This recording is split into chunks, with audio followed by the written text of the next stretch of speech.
All right, so we're gonna talk a little bit about some snatch points of performance. We're gonna be approaching a heavy snatch at some point soon, and just these are some things that when we snatch for a heavier complex that we wanna think about when snatching.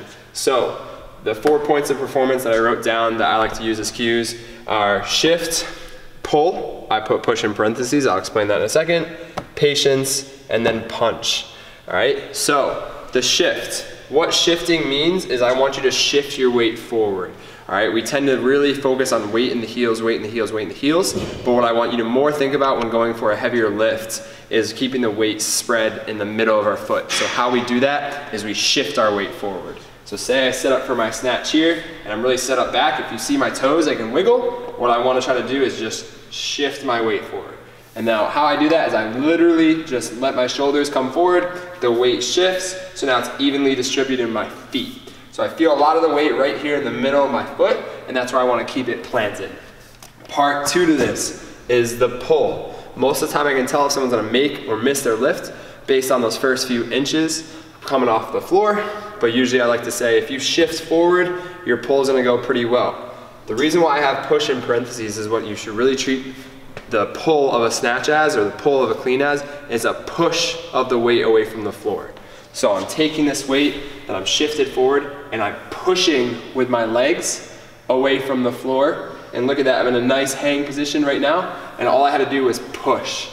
I didn't want to pull, because if I pull, sometimes I tend to come back, and I want to keep over the bar, so I push with my legs. The third part is patience.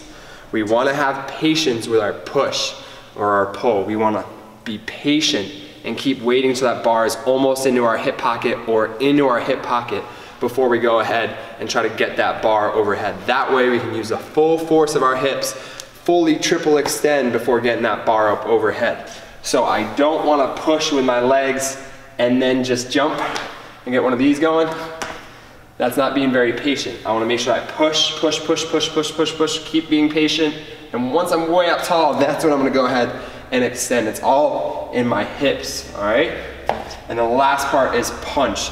Once I extend, that bar is floating up, I'm just guiding it with my hands. I'm not actually pulling with my arms and rotating. I want to think about guiding it, pulling myself underneath it, and then punching to the ceiling. And then we keep that punch to make sure that arms are in a nice locked out position as we stand up with that bar overhead. So I want to make sure that start here, I shift my weight forward, I then push or pull with my legs, I stay nice and patient, I triple extend, punch that bar up overhead, and then stand on up. So if we think about those things and we be really aggressive with our bars or triple extension and that punch, we're gonna go ahead and we're gonna hit some awesome lifts for our snatch day.